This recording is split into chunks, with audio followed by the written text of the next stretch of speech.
मैं खुदा का खादिम पास्टर राशिद अब सबों की खिदमत में सलाम पेश करता हूँ। ज़बूर नंबर 11 एक मुख्तसर लेकिन निहायत पुरअसर ज़बूर है, जिसे तवक्कुल का ज़बूर कहा जा सकता है। ये उस वक्त लिखा गया जब दाऊद के इर्द गिर्द हालात इंतहाई खतरनाक थे और उनके खैर ख्वाह उन्हें फरार होने का मशवरा दे रहे थे। ज़ैल में इसकी मुफस्सल तफसीर पेश है। ज़बूर 11 का पस मंज़र। इस ज़बूर में दाऊद को उनके दोस्तों या मशीरों की तरफ से ये मशवरा दिया जा रहा है कि वो अपनी जान बचाने के लिए पहाड़ों की तरफ भाग जाएं, क्योंकि मुआशरे की बुनियादें हिल चुकी हैं और शरीर गलबा पा रहे हैं। लेकिन दाऊद का जवाब बुज़दिली के बजाय खुदा पर कामिल भरोसे की अक्कासी करता है। ज़बूर 11 की तशरीह आयत बहायत। 1 ईमान का ऐलान। आयत 1 मेरा तवक्कुल खुदावन पर है, तुम मेरी जान से क्यों कर कहते हो कि परिंदे की तरह अपने पहाड़ को उड़ जा।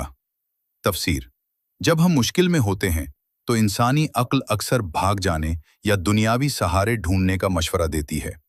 दाऊद यहाँ वाज़ेह करते हैं कि जब खुदा मेरी पनाहगाह है तो मुझे किसी पहाड़ या गार में छपने की जरूरत नहीं। 2 खतरे की संगीनी।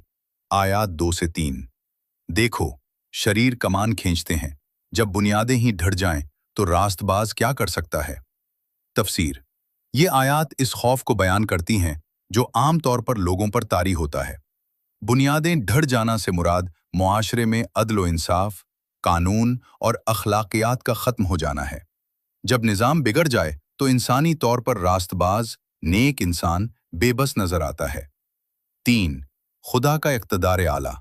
आयत 4 खुदावंद अपनी मुक़द्दस हैकल में है, खुदावंद का तख्त आसमान पर है, इसकी आंखें देखती हैं, वो बनी आदम को आजमाता है।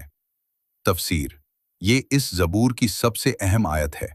दाऊद ज़मीन की अफरा तफरी से नज़र हटाकर आसमान की तरफ देखते हैं। अगरचे ज़मीन पर बुनियादें हिल रही हैं, लेकिन खुदा का तख्त नहीं हिला।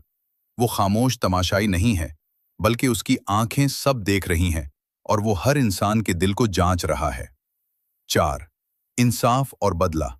आयात 5 से 6 खुदावंद रास्तबाज को आजमाता है, पर शरीर और जुल्म से रग़बत रखने वाले से उसकी रूह को नफरत है। तफसीर।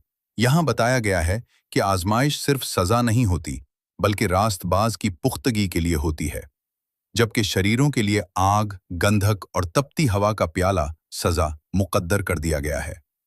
5 हतमी तसल्ली। आयत 7 क्योंकि खुदावंद रास्तबाज है, वो रास्तबाजी को पसंद करता है, रास्तबाज इसका दीदार करेंगे। तफसीर। ज़बूर का इख्तिताम एक खूबसूरत वादे पर होता है। खुदा की फितरत रास्तबाज है, इसलिए वो कभी नाइंसाफ़ी को मुस्तकिल रहने नहीं देगा। सबसे बड़ा इनाम ये है कि ईमानदार शख्स खुदा के हुजूर मकबूल होगा और उसका दीदार पाएगा। ज़बूर 11 के अहम असबाक। खौफ पर ईमान की फतह। जब हालात ऐसे हों कि हर तरफ से फरार होने का मशवरा मिले, तो हमें याद रखना चाहिए कि हमारी असल पनाहगाह खुदा है। खुदा तख्त नशीन है। दुनिया के हालात चाहे कितने ही खराब क्यों ना हों, कायनात का कंट्रोल अब भी खुदा के हाथ में है। किरदार की जांच। खुदा आजमाइशों की इजाज़त देता है ताकि वो देख सके कि कौन इस पर भरोसा रखता है और कौन शरीर की राह इख्तियार करता है। खुदा का चेहरा।